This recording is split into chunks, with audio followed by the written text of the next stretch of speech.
Okay, I want to give a pretty big overview today to what is our new unit here. That is, our new unit, not as obvious as the last unit, is Romeo and Juliet, Midsummer Night's Dream, As You Like It, and Twelfth Night. That means we're doing the comedies now and using Romeo and Juliet as a way of helping us to understand the difference between tragedy and comedy, and therefore the nature of comedy. But the main shift here is to the subject of love. We've been looking at politics and war in the history plays.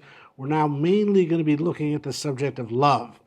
And let me begin by saying there seems to be some connection between comedy and love in Shakespeare. Let me put it this way. There's pretty much nothing he finds funnier about human beings than love.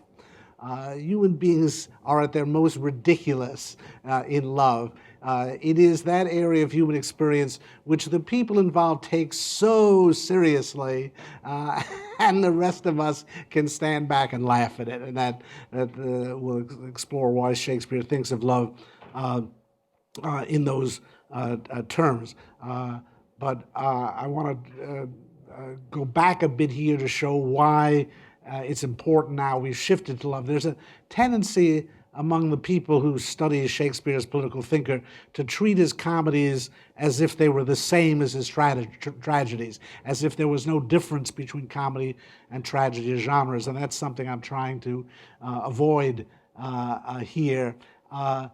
Shakespeare's comedies are almost never as obviously political as his histories and his tragedies. In fact, I will say that in comedy, Shakespeare tends to abstract from politics. His tragedies and histories are plunged deeply into the world of politics. And Shakespeare thinks of politics as a fundamentally tragic world for reasons we've already seen. To get at comedy, it seems he often brackets out the politics. So that, as we will see, A Midsummer Night's Dream is nominally set in Athens, but it's unlike any Athens you will read about in Thucydides. It is not in any way recognizable as the community of Athens that we know from history. As You Like It takes place in the forest of Arden, largely. In a kind of Never Never Land, just as much of Midsummer Night's Dream takes place in a forest. The whole point of these forests is to get out of the world of politics, quite explicitly in Midsummer Night's Dream, to get beyond the law of Athens. And Twelfth Night is set in Illyria. I mean, definitely a world you will not find on a map.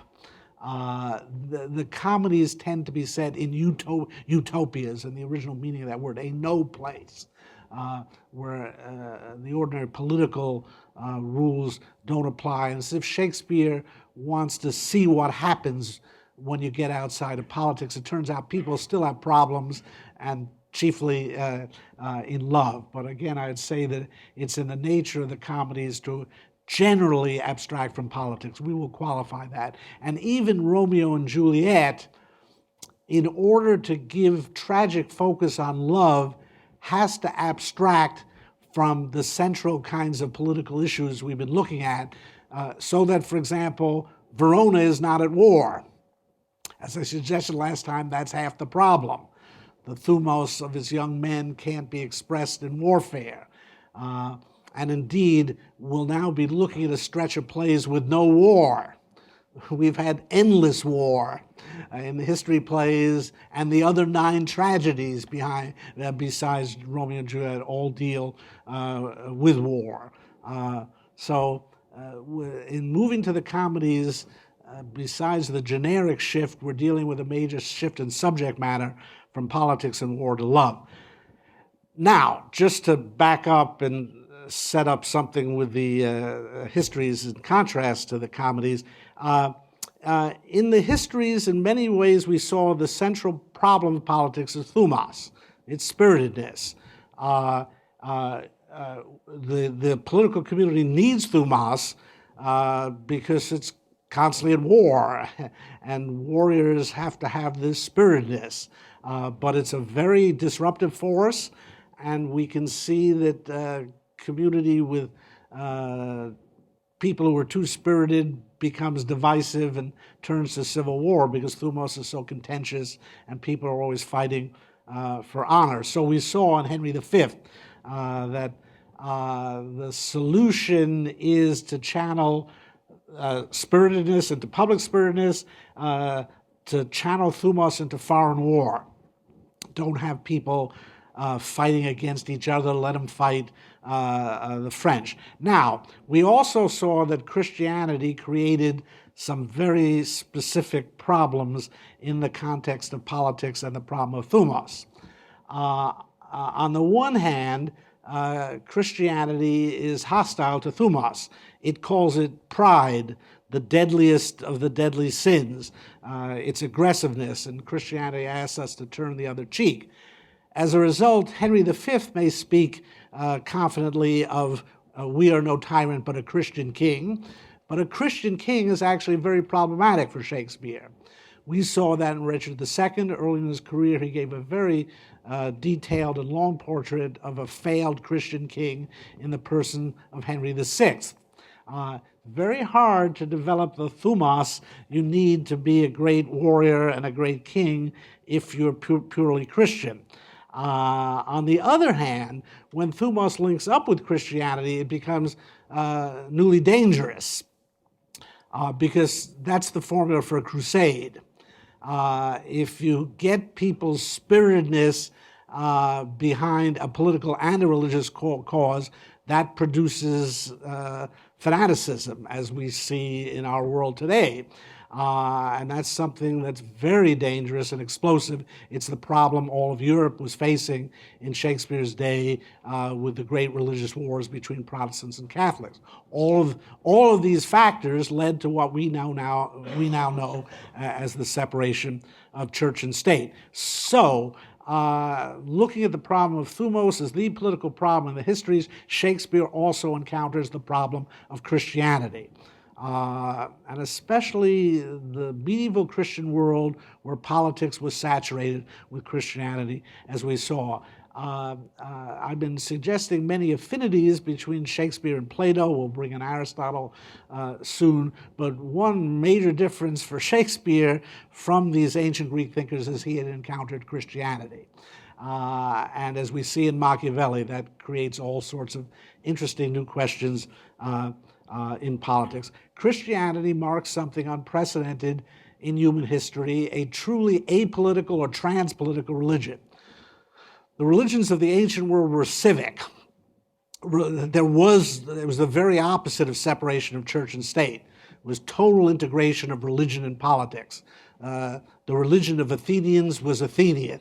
The religion of Spartans was Spartan. The gods were city gods. They were gods of the city. The politics of the city and its religion were coextensive.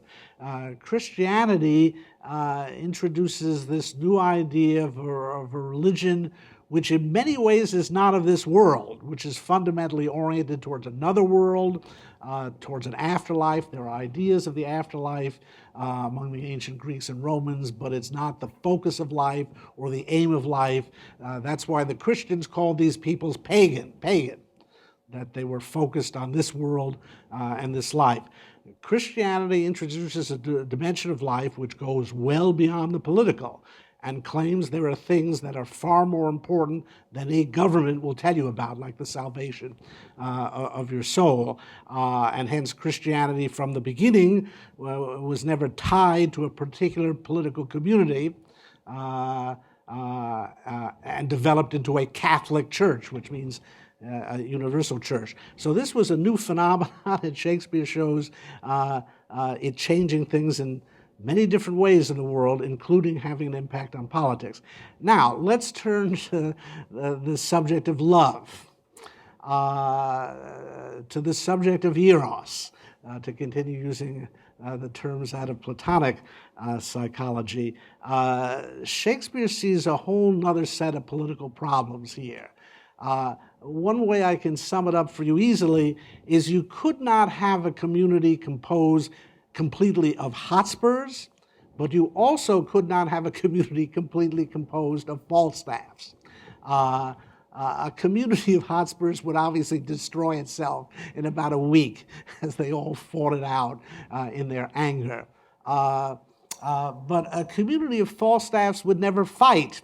In fact, the first time the community was threatened, they'd all turn and run like cowards. Thumos encourages too much participation in political life. Eros, not enough. In fact, Eros is what turns you away from political life. You get interested in something else, your desires, your appetites, as you see in Falstaff, and above all, you get interested in sex. And so Eros, in a different way, is also a threat to political life, and it too has to be tamed. And like Thumos, it somehow has to be redirected and put in the service of the public. The answer here, not to spoil things for you, is going to turn out to be marriage and the family. If you can direct the sexual drive between man and woman to produce marriages certified by the community and with the view of producing children, that's something the political community needs. It can't survive without Thumos. It can't survive without Eros either, because it can only last one generation without some generation. The political community needs citizens, and they're not brought by the stork. They are the product of erotic drives. So I'll just tell you, something to look forward to here, that what the comedy show is Eros has to be redirected, or at least directed towards the production of children, towards fertility. Now, again, I'm going to point to the ways in which Christianity creates political problems with regard to Eros. And it's, again, similar in that in some ways it discourages it, and in some ways it encourages it too much. That is, Christianity, among other things that it introduced, was a premium on chastity. Female chastity, but also male chastity. That is, you just have to look at an institution of the Catholic Church to this day that priests are celibate. That tells you something. And it goes along with certain other distinctively Catholic institutions, the monasteries and the nunneries. That as a religion, Christianity holds up chastity as a high but not universal ideal. Now again, you can find chastity, say, among the Romans, the Vestal virgins, as they were known, very important to Roman religion, and they were virgins and got into a lot of trouble when they turned out not to be. But that was a very limited institution within Roman religion. The celibacy of priests, the institutions of monasteries and nunneries, that's a much more extensive part of Catholic religion. And it now, again, Catholicism is okay with marriage and with childbearing. In fact, it puts a lot of emphasis on that. But it is seen as second best. And the highest spiritual life is a life of chastity, both male and female. Let me just jump ahead to Midsummer Night's Dream just to show you that this is on Shakespeare's mind. You'll be able to look it up. It's on page 5. It's Act 1, Scene 1, about line 70. A woman, Hermia, is told by her father to marry a certain man, and then she's told by Duke Theseus of Athens that if she doesn't obey her father and marry the man, she's either going to be put to death or sent to a nunnery. As he says at line 70 in Act 1, Scene 1, you can endure the livery of a nun. By the way, this is a preliminary indication that this is no Athens that one can find on the map, that there's a nunnery in Theseus's Athens here in prehistoric, pre-BC Athens. You can endure the livery of a nun. For I to be in shady cloister mewed, to live a barren sister all your life, chanting faint hymns to the cold, fruitless moon. Thrice blessed they that master so their blood, to undergo such a maiden pilgrimage. But earthlier happy is the rose distilled than that which withering on the virgin thorn grows, lives, and dies in single blessedness. So there it is. The nuns who live a life of chastity are thrice blessed. That is the church's view. On the other hand, what they do is chant faint hymns to the cold, fruitless moon. We're going to see in both Romeo and Juliet and Midsummer Night's Dream how the moon is the planet of Eros, as it were. And earthlier happy is the rose distilled. Earthly happiness is to get married and be fruitful and multiply, as opposed to that which withering on the virgin thorn grows, lives, and dies in single blessedness. So there it is. Shakespeare juxtaposes the notion of married love, which is fruitful and issues in children, with this spiritual ideal of chastity, which is higher in some sense, but is fruitless and barren. And again, this is the problem that Christianity raises for political life, that it puts such an emphasis on chastity that it threatens to undermine the community's need to replenish itself. So in one way, Christianity frowns upon Eros, and one can see that in Romeo and Juliet with the attitude of Friar Laurence towards Romeo and Juliet. On the other hand, and this is what I started to talk about last time, and it's very complicated, and I want to dwell on it, in a weird, paradoxical way, Christianity gave a whole new boost to romantic love. Because it created these new ideas like salvation and redemption, which got transferred to romantic love in the High Middle Ages in the south of France, as I was saying last time. Again, the love between men and women was largely the subject of comedy in the ancient world, and indeed, for Shakespeare to create a tragedy of young love here, he has to draw upon Christian notions of love, these ideas of courtly love, that turned it into something so serious. So again, I want to go back a little bit to what I was saying about courtly love last time in this regard. Now, you know, the strange thing I'm talking about this in a way is symbolized by what happens in Romeo and Juliet. If you step back from the play, in a way, the oddest thing about it is that the friar is allied with Romeo and Juliet against the political community. There's some confluence here of Christianity and romantic love.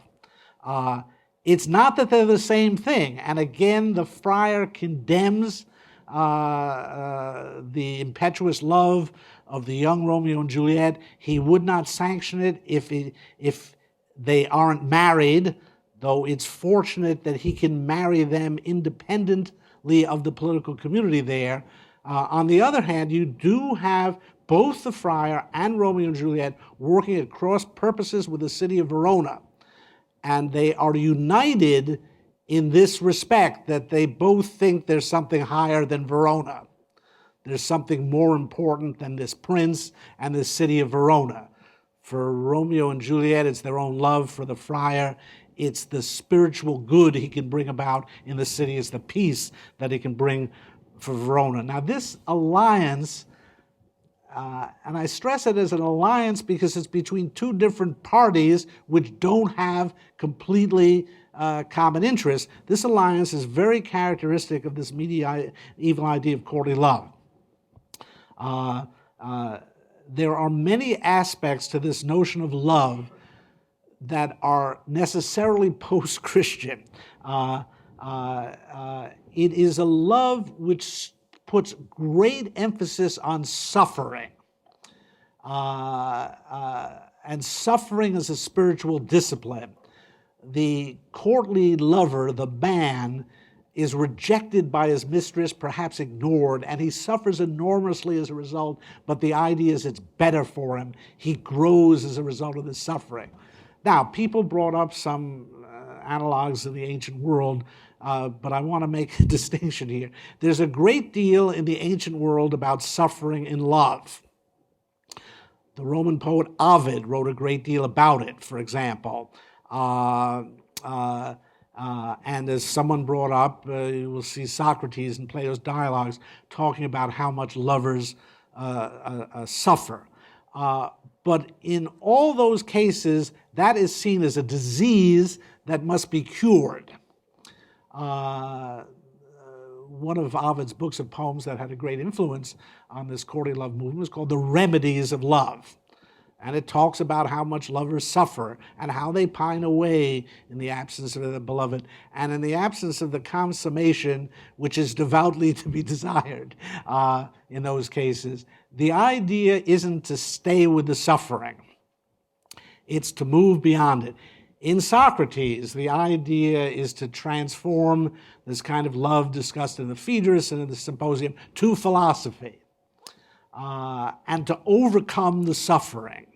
What you do not see Socrates or Ovid do is to advocate wallowing in the suffering. This courtly love was a couple of centuries of wallowing in the suffering. The suffering in itself was thought of as good. That's a Christian paradox there. And in general, the paradoxes of courtly love, as we'll see in Romeo and Juliet, are Christian paradoxes.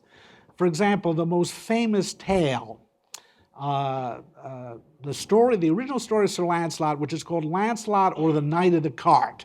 This is around 1180, Chrétien de Troyes, south of what's now France. The origin of all chivalric romance. It's called the Knight of the Cart for a strange reason. Lancelot needs to go off to save Guinevere, but like his horse is being retreaded or something, and he doesn't have a smartphone, so he can't use Uber. He's got to get there somehow, and all he's got available is a cart. And this is like the biggest humiliation to a medieval knight. The whole thing a knight is a peasant with a horse. And if you travel without your horse, you're no longer knightly. Moreover, carts were used to transport criminals. So Lancelot has this huge problem. He's got to save Guinevere, but the only way he can get there is on a cart. Well, Lancelot is a courtly lover, so he gets in the cart, goes off to save Guinevere, and the whole crowd is booing him and saying, he used a cart. What kind of knight is this? He used a cart. And of course, he shows up. He's so humiliated, but at least he saved Guinevere. And she says, you hesitated a minute before getting in that cart. You didn't put me absolutely, positively, whatever. You didn't make me the most important thing in your life. There was a second there where you almost chose not to. So you're courtly love toast. Just forget about it. Now, here's the thing. He had to humiliate himself as a knight to prove his love. And then he's going into a torment, and she says, lose.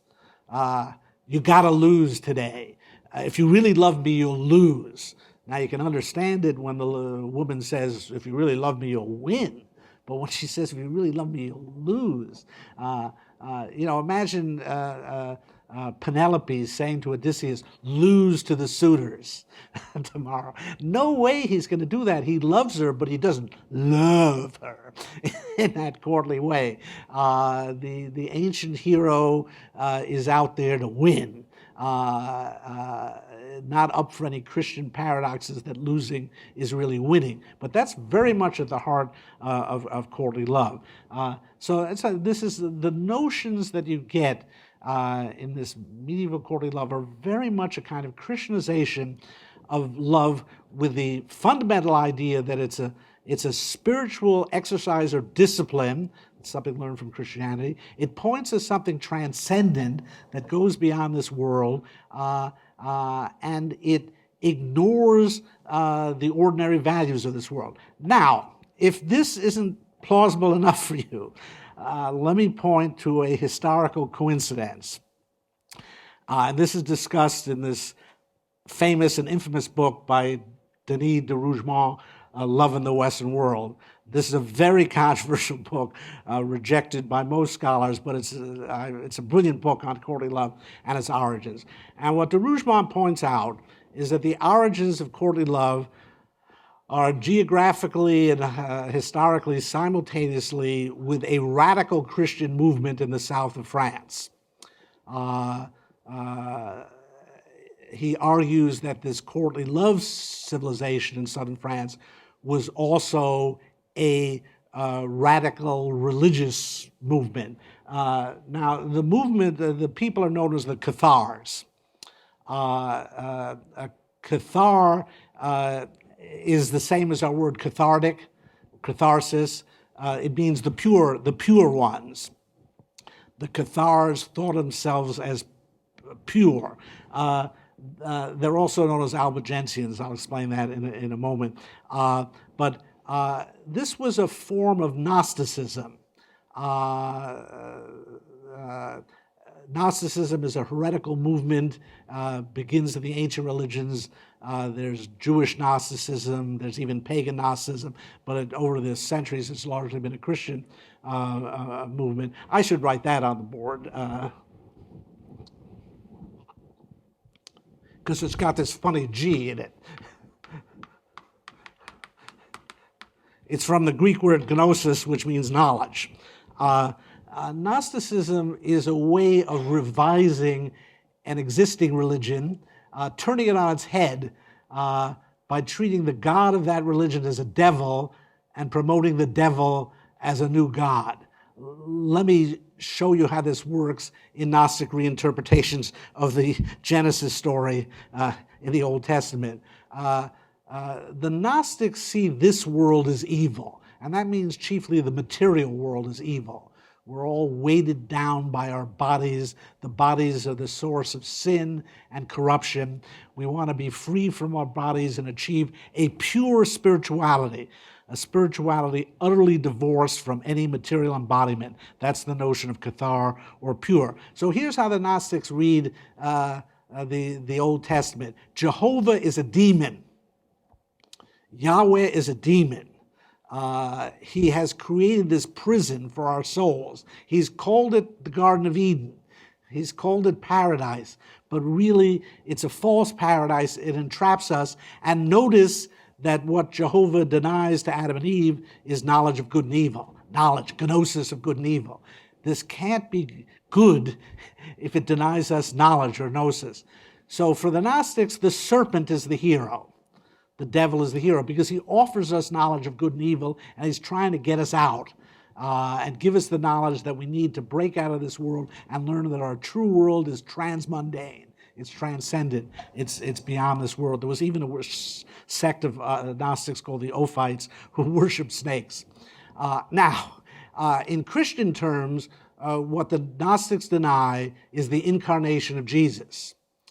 They do not believe that any form of the Godhead could have descended into a human body. That's, of course, a central tenet of mainstream Christianity. So for the Gnostics, Jesus is another one of these messengers like the serpent who comes to tell us the God of this world is a demon, evil, imprisoning us and leading us to our true home somewhere beyond this world. This is a very heretical movement, as you can see, and it got very serious in southern France. Basically, the world of southern France was dominated by a movement which, they call themselves Christians. They call themselves the only true Christians, but rejected the Catholic Church as being the force of the devil. This movement was centered in the town of Albi, which is still there. I just was there in October. And so they were known as Albigensians as well. This is the same people who produce courtly love poetry. What the relation of the two is much debated. But as de Rougemont points out, at the same time, chiefly second half of the 12th century, in the same area, you get courtly love poetry and this Cathar heresy. Now, as de Rougemont pointed out, many of these seeming love poems can be read as religious Cathar poetry. The mistress is addressed as Midon in these poems, as my lord.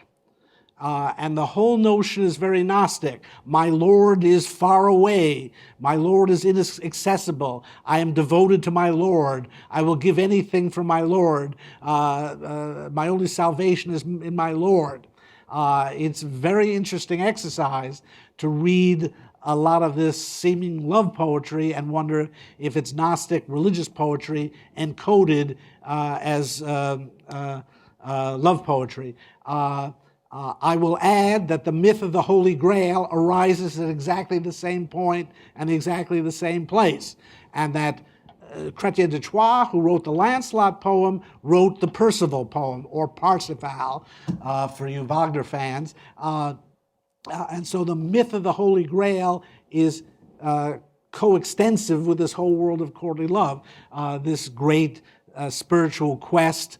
Now we're getting into Dan Brown territory here for all you Da Vinci Code fans, but Dan Brown, God bless him, is a Gnostic, and all that stuff in the Da Vinci Code is Gnostic. And it's all about this same world. So it's a very peculiar world at this time, and I do recommend the de Rougemont book to see this. But the main point I'm trying to get at here is from the beginning, there's a confluence of a heretical brand of Christianity with the development of courtly love poetry. Now again, the Catholic Church was deeply opposed to all of this. And saw it as heresy and a great rebellion. In fact, it led to the Albigensian Crusade from 1209 to 1229. That is, Pope Innocent II, I believe, conspired with the French king to go in and wipe out this entire civilization. For the French king, it meant acquiring southern France. The reason we now call this whole thing France goes back to the Albigensian Crusade. At this period, all this stuff centered around Toulouse, the whole Languedoc region, the region of Provence, they were not under the control of Paris and what we would call the French kings. In fact, they had more alliances with Barcelona. And with what we would call Spanish. In fact, I was surprised when you go to Toulouse now, the street signs are bilingual. They're in French, but also in Occitan, this peculiar language of this world in which courtly love poetry was written. And I was surprised Occitan looks more like Spanish in many respects than it does look like French. And indeed, Toulouse looks more like Barcelona than it does look like Paris. Anyway, the Albigensian Crusade was successful, and it wiped out this whole world. So much so it's actually hard to learn about it now, because they didn't just want to conquer these people, they wanted to destroy them, and there were massive executions. The Inquisition begins with regard to the Cathars. The earliest Inquisitions are of the Cathars. It's the only reason we know something of what they believed, because some of the Inquisition records have survived. And again, it was very much in the interest of the King of France to participate this and get all that land. So in a way, and all these legends about the Holy Grail reflect the idea of people withdrawing into some remote castle. You can still see places like Carcassonne, one of the great walled cities of Europe, which was one of the last redoubts of the Cathars. Montsegur is another one. And there are all these Cathar castles in the south of France where you can see these people perched on a mountaintop trying to withhold sieges, but eventually losing. So what this suggests, and what de Rougemont argues, is there is an otherworldly component to this courtly love poetry from the very beginning. And as I said, it then gets picked up by Dante and by Petrarch. Their loves are dead. That's pretty otherworldly right there. And you get an even greater spiritualization of love with Dante's Beatrice, and also Petrarch's mistress Laura. And this is a literary world confronting Shakespeare and his contemporaries. And that's why I give you all this background, because otherwise it's hard to see what's at stake, especially in the comedies. That is, people, generally speaking, do not go to literature for their ideas of politics, but they do go to literature for their ideas of love. To this day, people get their notions of what love is like from movies and television. Not so much their notions of politics, though there's a bit of that too, but it's in the nature of love that it's an imitative field, and so people learn to speak the language of love, they learn the gestures of love, the conventions of love by literary means. Again, today would be movies and television, maybe the internet. Back in Shakespeare's day, it would be through literature. That means a lot is at stake here. You got this whole central element of human life, love, as being dictated by these ideals of courtly love, and in some sense, therefore, by religion, as I've been trying to show you. Now, again, it's courtly love, and it was originally confined to a very limited circle of aristocratic life in these courts in Provence and the Languedoc, but this was trickle-down romanticism. You can't imagine how widespread this literary vogue was, with these chivalric romances like Lancelot and then the sonnets of Petrarch. This swept Europe. Suddenly, the secular literature of the high European Middle Ages was chivalric romance. The form of poetry was the Petrarchan sonnet. And again, it finally hit England in the second half of the 16th century. And it's important stuff when people are getting their ideas of love from literature. I keep mentioning Don Quixote to you, so you'll see this. Don Quixote is about a man who reads books, specifically who reads chivalric romances, and it unhinges him. It gives him ridiculous, crazy notions and destroys his life. Don Quixote was explicitly written by Cervantes to destroy the chivalric romances, to show what a false idea of the world they were propagating. I'm suggesting that Shakespeare's comedies are something similar. And in the case of Shakespeare, we start to get something also, there's a kind of Protestant twist to what's going on. This whole courtly love movement had grown out of Catholic Europe. I mean, all Europe was Catholic when this started.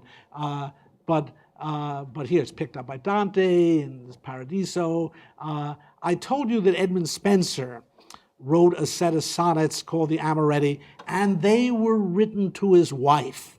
And that was a shock to people at the time. Because this courtly love was typically adulterous. It was a form of love that went counter to your other social obligations. Again, these famous love triangles and chivalric romance, Lancelot, Guinevere, and King Arthur, Tristan, Isolde, and King Mark. The notion that your love was somehow in tension with your ordinary social obligations, therefore not compatible with marriage. There was something very Protestant about Spenser's gesture of writing love sonnets to his wife. Again, remember, one of the great ways the Protestants distinguished themselves from the Catholics was that priests could marry. One of Martin Luther's chief motivations in starting the Reformation. And one of my students way back at Harvard in the 1970s wrote a paper for me on Sir Philip Sidney with the title Reformation in the Religion of Love. And what a wonderful title that was, because it suggested what was going on in England at that time. In some ways, an effort to recreate this love poetry, to reform it in what could be seen as a Protestant direction. Is where this notion of chastity as the highest form of spirituality was being questioned by writing sonnets to your wife. Now, what I want to suggest is Shakespeare is doing something similar in the comedies, but even in Romeo and Juliet. That is what we're going to be seeing how is a kind of reformation in the religion of love. That this religion of love, in a way, had two Catholic in orientation. Now again, the Catholic Church never endorsed courtly love. It exterminated it. That's what the Albigensian crusade was about. But still, what I'm saying, there was a kind of confluence between medieval Christianity and the origins of courtly love, even though it took a heretical form of medieval Christianity, Catharism, Albigensianism, Gnosticism, to bring it about. Now again, I hope to make this clearer over the next few weeks, but again, just keep in your mind Romeo and Juliet and the Friar in an uneasy alliance. They have some goals in common, but ultimately they differ, and that's something about what's going on here. Okay, with all this said now, again, I did want to give you the literary background so you'll understand the context in which Shakespeare is writing now, and in a way how radical a conception of love he was dealing with. We have inherited this conception of love, and so in some ways we don't see it's radical, and we want to project it back into the ancient world and say, they had this same view of love in the ancient world. A very interesting measure is the Trojan War. We read the Iliad now, and our first reaction is, where's Helen? She's in there, but where's Helen of Troy and Paris? Where's the great romance of Paris and Helen? It's very buried in the Iliad and very inconsequential in the Iliad. The Iliad is about the thumos of Achilles. The wrath of Achilles is Homer's subject. The Middle Ages hated that.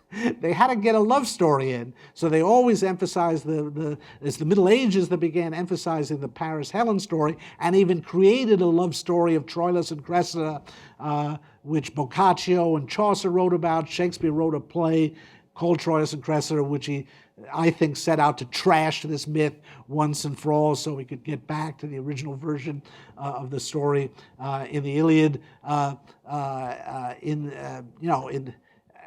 In the Aeneid, Dido and Aeneas are in love. But as I would put it, they're not in love, or at least not from Aeneas's part.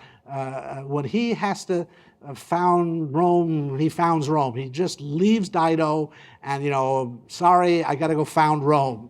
Hope to see you in a couple of months at the Colosseum, but I got to go found Rome. There's no choice there. The medieval world wrote romances about this in which Aeneas is tortured by the decision and they try to remake him into a courtly lover. So indeed,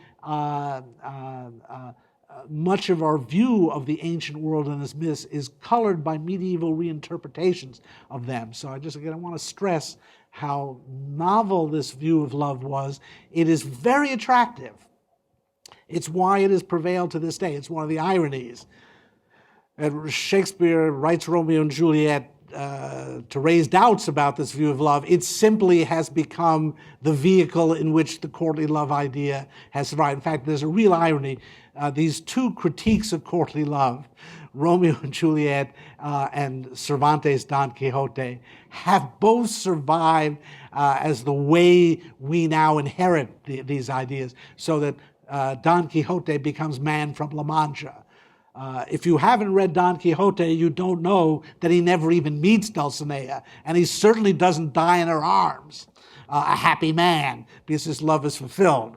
Don Quixote is a very vicious satirical work. None of this to dream the impossible dream stuff you get in The Man from La Mancha. Our culture is constantly trying to rescue the idea of courtly love, because as we'll see, it is a kind of democratization of heroism, and in that sense, a Christianization of heroism.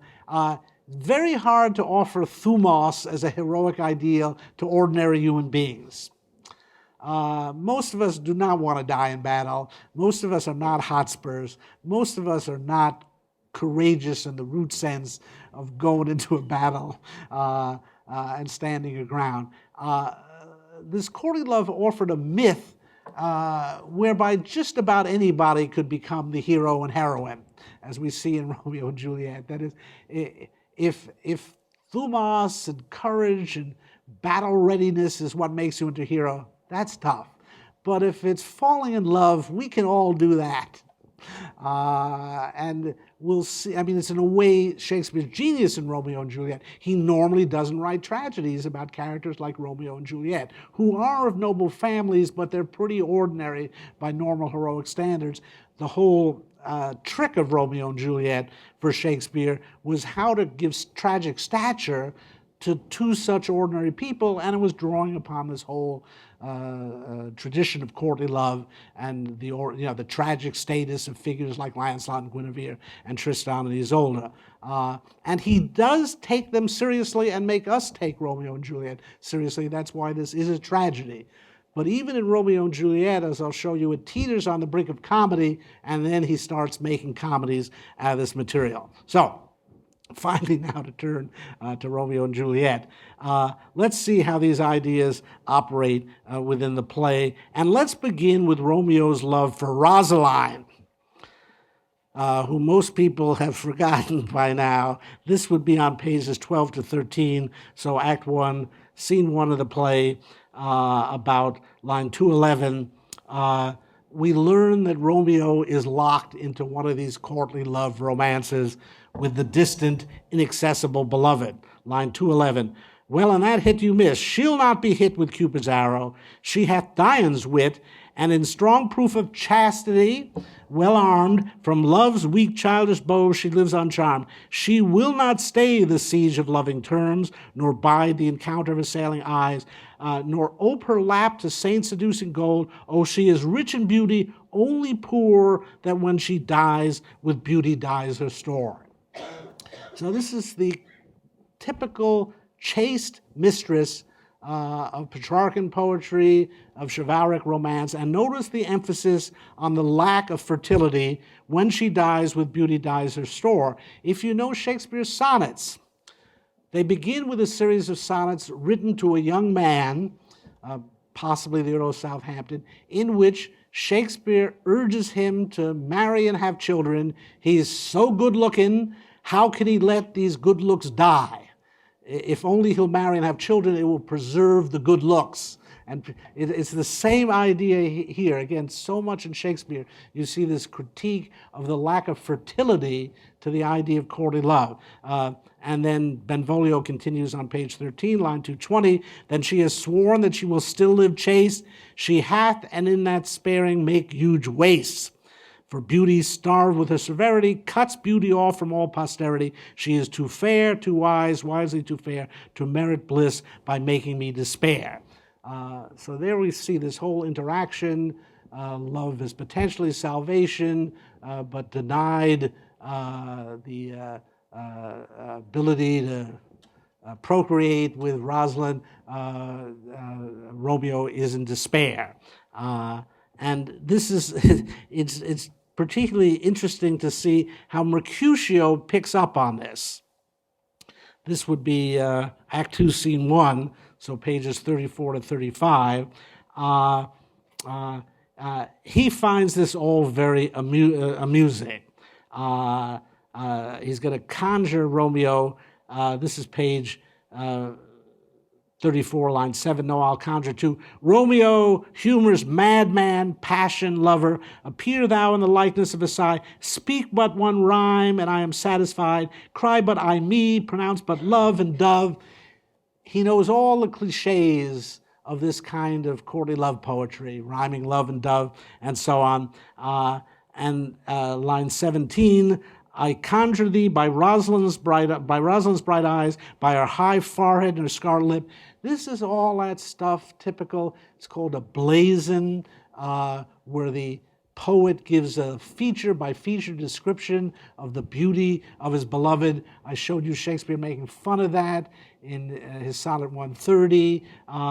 And there we saw the contrast between this poetically sterile beauty and Shakespeare's love, who is a real woman and walks on the ground, and presumably you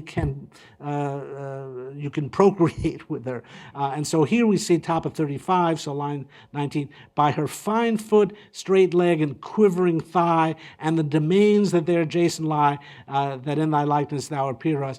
Mercutio shifts the Petrarchan poetry from the spiritual to the material. from the metaphysical to the carnal, if you will. He starts making us think of a woman as a physical woman, as a sexual being. And so Benvolio, line 32, says, blind is his love and best befits the dark. This is the problem with Romeo.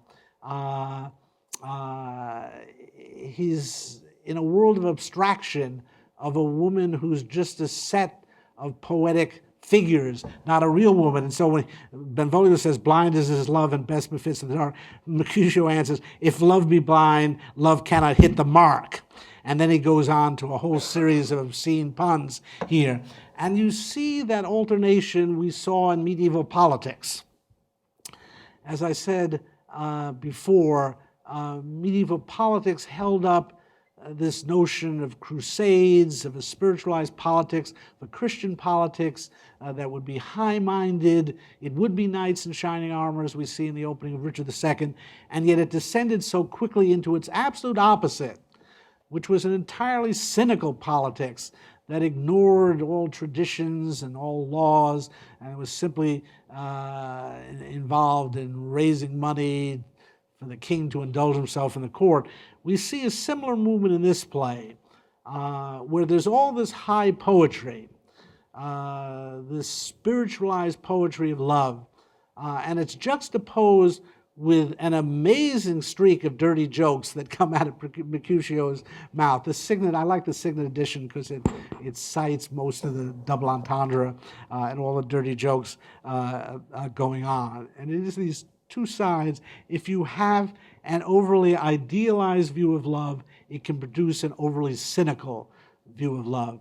This was something very much on Shakespeare's mind, and it comes up in a marvelous Elizabethan pun. The word nunnery meant nunnery, but it also meant whorehouse in Egyptian slang. When Hamlet says to Ophelia, get thee to a nunnery, that's a very pointed line, because in some ways it does mean get to be a nunnery, get thee to a nunnery, why should thou be a breeder of sinful souls, but it also suggests get thee to a whorehouse. Now again, this is something that struck Shakespeare about medieval civilization. Again, the Catholic Church had these really remarkable institutions, these nunneries and monasteries, and let's say, give credit where credit is due, the survival of the whole ancient body of literature was due to medieval monasteries, and it was very easy for the Enlightenment to criticize the Catholic Church, but it had, without it, we'd have no knowledge of ancient Latin. Ancient Greek came somewhat through the Byzantine world, but somewhat similar in that respect. The Christian Middle Ages did a remarkable job preserving the legacy of the ancient world. But still, when monasteries and nunneries were much more important institutions in the Middle Ages than they are today in most communities in Europe. They were the center of everything. They were the center of learning, the center of science, in many cases the center of what we would call manufacture and business. And if, to a medieval person, the most extraordinary thing he'd ever seen was the local monastery or nunnery. On the other hand, this held up this ideal of chastity, and Shakespeare sees the flip side of that is the world of the whorehouses. If you try to uphold a high ideal of chastity, it will result in many people, especially men, running wild sexually. Shakespeare wrote a whole play about this. It's called Measure for Measure. And I wish we had time to do it, but it's all about the city of Vienna trying to impose a rather impractical law against fornication, and the result is the whole order of the city collapses. And Shakespeare would have associated Vienna with the Habsburgs, the champions of Catholicism in the Europe of his day. And it's very interesting how that play alternates between scenes in whorehouses, scenes in prison, and scenes at least and scenes in a nunnery as well. And so in this play, and we'll see it to some extent in the comedies as well, again, an attempt to over-idealize love and to leave sex out of the picture entirely. produces an overreaction in the other direction, where love becomes only sex. We'll see this as the key to understanding As You Like It, for example. And so we get these dirty jokes coming out of the young men in the play. Now, to see the overall movement in the play, let me look at the figures of speech in the play, which are very characteristic of courtly love. If you turn to page 11, this will be Act 1, Scene 1. Remember, we've opened the play with a fight between the two parties in Verona, the Montagues and the Capulets, and Romeo wanders into this as the young lover whose head is in the clouds, as we'd say. He's pretty much out of touch with reality in Verona. This is Act 1, Scene 1, line 176. What fray was here? The whole of Verona is focused on the Montague-Capulet feud, and they've been fighting it out in the city, and Romeo wanders in, and he doesn't even know what's going on. And then line 178, he says, "He has much to do with hate, but more with love. Why then, O brawling love, O loving hate, of anything, of nothing first created, of heavy lightness, O heavy lightness, serious vanity, misshapen chaos of well-seeming forms, feather of lead, bright smoke, cold fire, sick health, still waking sleep, that is not what it is. This love I feel, that feel no love in this. Now, dost thou not laugh?" They are laughing at him. Here's the young Petrarchan lover, lost in the clouds, spouting one typical Petrarchan figure of speech after another. Now, the name for this figure of speech is oxymoron. Cold fire, sick health, bright smoke. An oxymoron is a figure of speech in which the adjective contradicts the noun. So much of this courtly love poetry, Petrarchan poetry, deals with paradoxes. So the oxymoron was a favorite trope, figure of speech of this kind of poetry, to suggest the paradoxical nature of the lover's experience, that the lover existed in a world with different values from our ordinary world, a world in which paradoxically smoke might be bright, fire might be cold, health might be sick, and so on. And all this love poetry is filled with this kind of figure of speech. And here it's presented in its emptiness, that it is just a figure of speech. That's why his friends are laughing at it, or maybe crying because Romeo is such an idiot.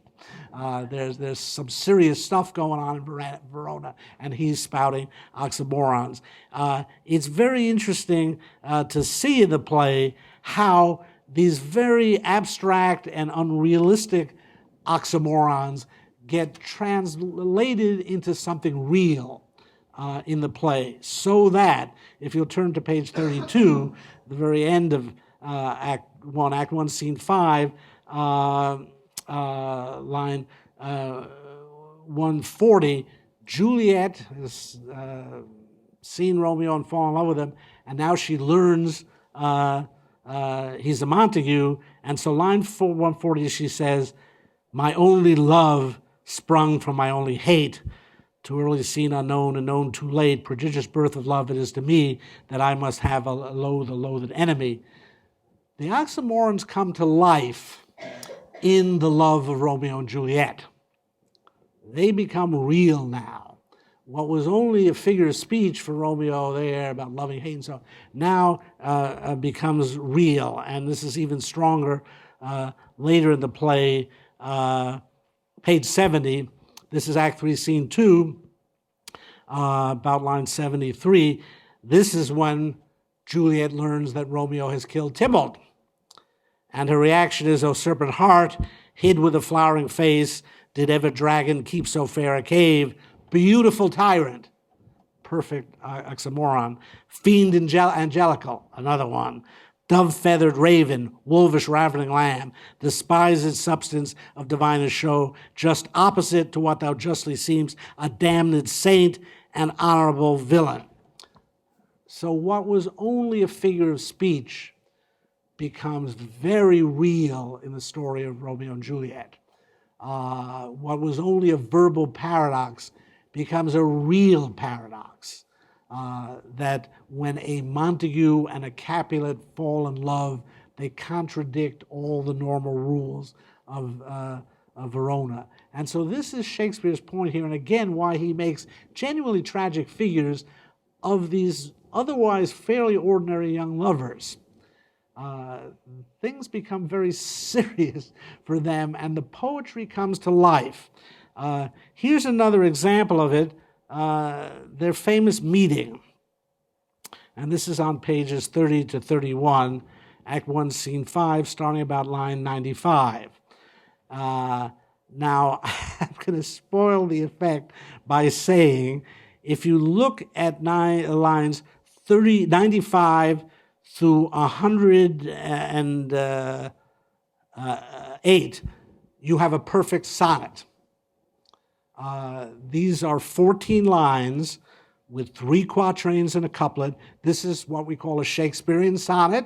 Shakespeare was very good at writing Shakespearean sonnets. 3 quatrains and a couplet. It rhymes A, B, C, D, E, F, G, G. The final rhyme being, couplet being, saints do not move, though grant for prayer's sake, then move not while my prayer's effect I take.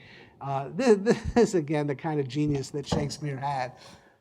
He took this sonnet form, which in some ways was so dead, and brought it alive in dialogue.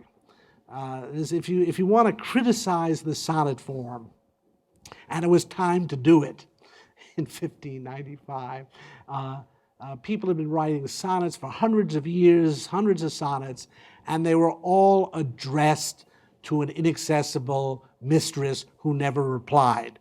We will see this recreated in Twelfth Night. But I think they had a dead sonnet office somewhere in the Elizabethan post office, return to sender.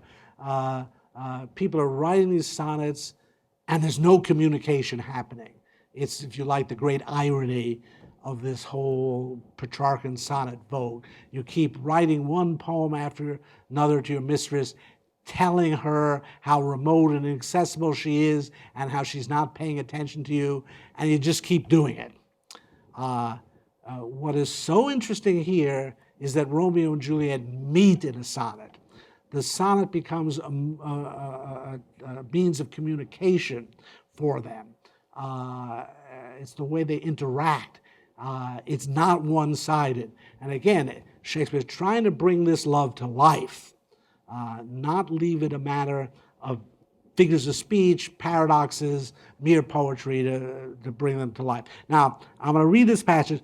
You may, if you listen carefully, be able to detect a slight hint of religious language in this passage. So please listen carefully.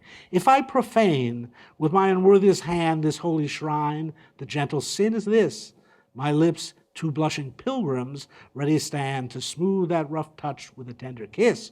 Good pilgrim, you do wrong your hand too much, which manly devotion shows in this. For saints have hands that pilgrims' hands do touch, and palm to palm is holy palmer's kiss. Have not saints lips, and holy palmers too? I, pilgrim, lips that they must use in prayer. Oh, then, dear saint, let lips do what hands do. They pray, grant thou, lest faith turn to despair. Saints do not move, though grant for prayer's sake. Then move not while my prayer's effect I take. Now, almost every other word is religious in the passage. And I've been trying to set up this moment for you to show you the confluence of Christianity, of spiritualized religion, and this form of love. This is a moment when the whole love of Romeo and Juliet is transfigured by the religious language associated with it. That's the force of this whole courtly love movement. It's what Shakespeare draws upon to make this play work as a tragedy. And throughout the play, we see this kind of language. If you turn to page 17, for example, this would be Act 1, Scene 2. Line 91, Romeo says, "When the devout religion of mine eyes maintained such falsehood, then turned tears to fires, and those who often drowned could never die. Transparent heretics be burnt for liars." So the introduction of the notions of religion and heresy here, or page 39. I mean, this is throughout the play, but I just want to give you some of the notable examples. This is Act 2, Scene 2, about line 114. Juliet says, "Or if thou wilt swear by the gracious self, which is the God of my idolatry." So again, what elevates this love is that what we've had transferred to it is all these ordinarily religious spiritual experiences. So this is redemption for them, it's salvation, it's heaven when they're not together, it's hell for them. And this is what gives their love its paradoxical character. It has introduced them to a realm of value which transcends their ordinary life in the city of Verona, as shown by the fact that the city of Verona doesn't want them to get together. Their parents are opposed to it. In a sense, their whole parties are opposed to it. They want something that the city can't give them. And it takes them into their own world, and it's the world of the night. This is evident already on page 9 with Romeo's love for Rosalind. This is Act 1, Scene 1, about line 141. Montague says of his son, "Away from light steals home my heavy son, and private in his chamber pens himself, shuts up his windows, locks fair daylight out, and makes himself an artificial night." This is a central motif of this whole love story.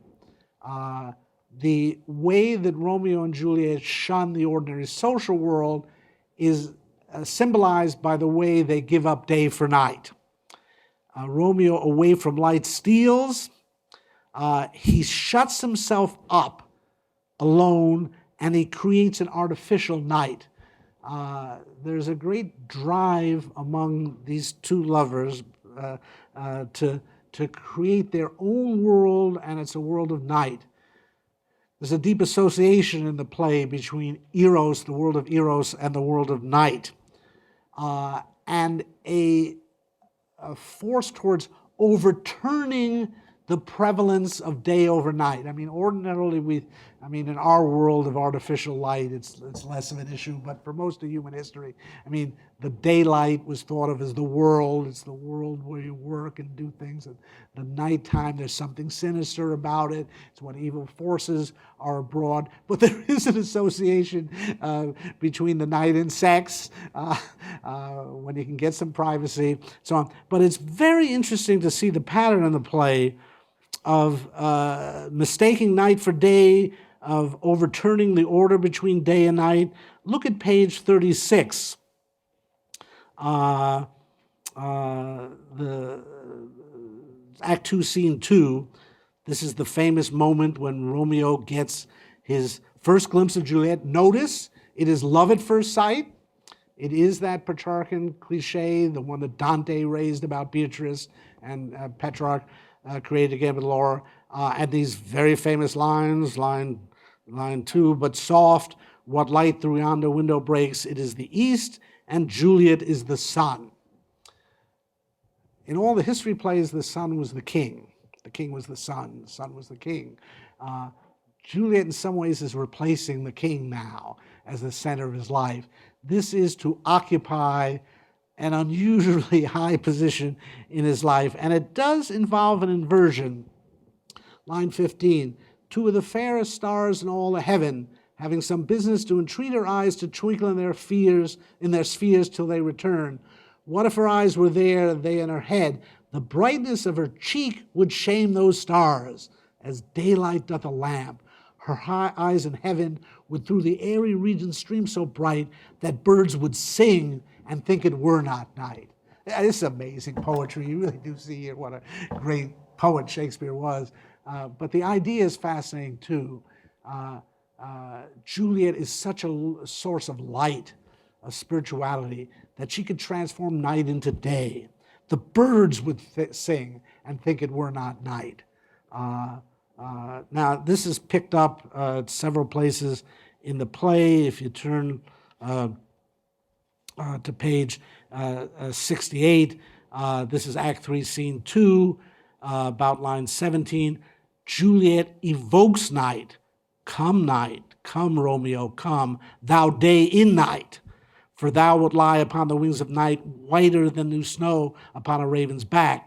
Come, gentle night. Come, loving black-browed night. Give me my Romeo, and when I die, take him and cut him out in little stars, and he will make the face of heaven so fine that all the world will be in love with night and pay no worship to the garish sun. They really are trying to invert the ordinary values of our world here. And it's so powerful poetically. Juliet is more powerful than the sun. Romeo is more powerful than the sun. Our whole lives can revolve around each other. This is what Shakespeare needs to do to make these characters have tragic stature, to make their love be so serious that it is this transcendent value in their lives. Let me give one more example of this. One of the most powerful, page 80 to 81. So this is Act 3, Scene 5. This is the moment after their wedding night. And the whole issue here is Romeo's got to get out of town. He's been banished.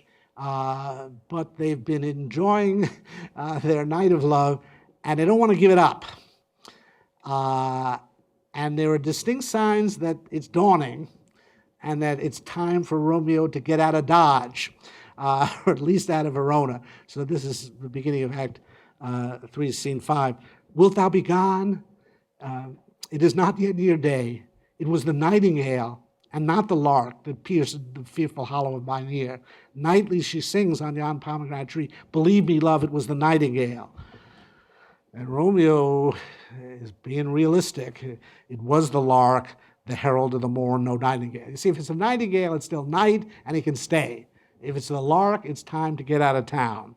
And Juliet says, line 12, yon light is not daylight. I know it, It is some meteor that the sun exhales to be to thee this night a torchbearer and light thee on thy way to Mantua. Therefore stay yet. Thou needs not be so gone. And then Romeo gives in. Let me be ta'en, let me be put to death. I am content, so thou wilt have it so. I'll say yon grey is not the morning's eye, 'tis but the pale reflex of Cynthia's brow, nor that it is not the lark whose notes do beat the vaulty heaven so high above our heads. I have more care to stay than will to go. Come death, and welcome, Juliet wills it so. How is it, my soul? Let's talk. It is not day. And then Juliet realizes she's getting him in trouble. It is, hence be gone away. It is the lark that sings so out of tune. Now, what you see here, and this really, I think, takes us into the deepest level of their love, is that it leads them to deny reality. In the literal sense here, that Juliet says that's not the lark, it's a nightingale. And their love is so overpowering that even though Romeo knows it's the lark and not the nightingale, he finally says, I am content, so thou wilt have it so. I'll say yon grey is not the morning's eye. And then come death and welcome. We'll talk about this next time, but there is a kind of death wish behind this Gnostic view of love. They are so disgusted with this world, and we'll see why they have reasons to be so, that they really long to get out of it, to get to something beyond it, and really just to enter another realm of values where night is now day and day is night. Now, this should ring a bell way back in Henry IV, Part 1. But in case it hasn't, I'll tell you to go look it up. It's on page 8, so Act 1, Scene 2 of Henry IV, Part 1. This is Falstaff. Marry then, sweet wag, when thou art king. Remember that passage? Let not us that are squires of the night's body be called thieves of the day's beauty. Let us be Diana's foresters, gentlemen of the shade, minions of the moon, and let men say we be men of good government, being governed as the sea is by our noble and chaste mistress the moon, under whose countenances we steal. Now we remember we saw that as the threat of Falstaff to invert the ordinary values of England, to have thieves be called men of good government, to let the world of the night replace the world of the day. The world of the day is the world of what's ordinarily understood as good government. The world of the night is the world of highwaymen in this play, of criminals. I'm saying that there's something similar going on here in Romeo and Juliet. Not that I'm calling them quite criminals in the way of thieves, but it is that same paradoxical notion that Falstaff pursued and showed a kind of recalcitrance to ordinary morality, to the ordinary view of the city, to its ordinary order. In a way, Romeo and Juliet are as revolutionary here as Falstaff was, and they're both associated with Eros. Eros does not respect the law. Eros hates the law because it forbids them their desires. And that's what we see here as well. That these two little teenagers, and again, it's easy to be patronizing to them, that in fact they are as powerful as the forces that Falstaff represented. They are trying to overturn the ordinary order of the city and find a realm of value that transcends it. This is very much associated with the night and the moon here, as in the Falstaff passage, and it's associated with the world of dreams.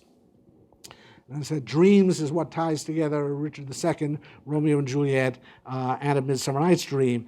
And love is very much caught up in dreams in this play. There's an awful lot in this play on dreams. It's page 24, Act 1, Scene 4. Romeo starts to recount a dream, line 48 in Act 1, Scene 4. I dreamt a dream tonight, and so did I. Well, what was yours? That dreamers often lie in bed asleep while they dream things true.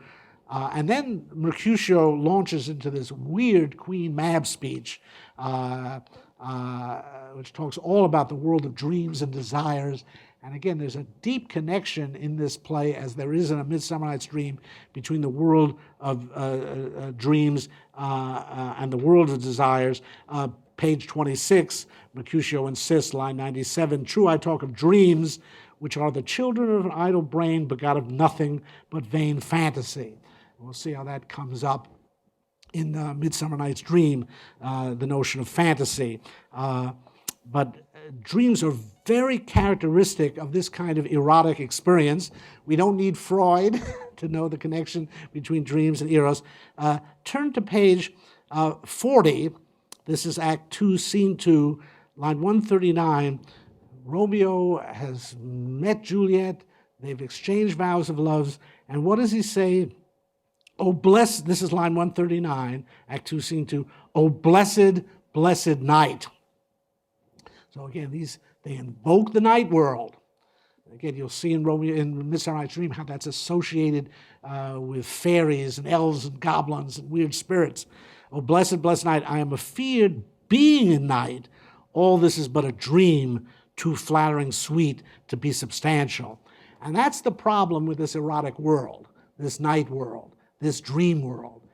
It's what you dreamed of. It's what you wanted. It's the great fulfillment of your desire. But is it just a dream? The question, this is working out so well. Is this really happening? I think all of us have experienced this at certain moments in love life. This is just too good to be true. And indeed, it's a deep problem for these dreamers. We'll see it in A Midsummer Night's Dream.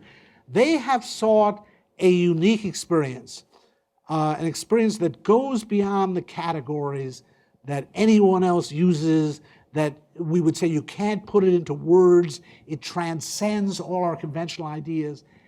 But then is it real?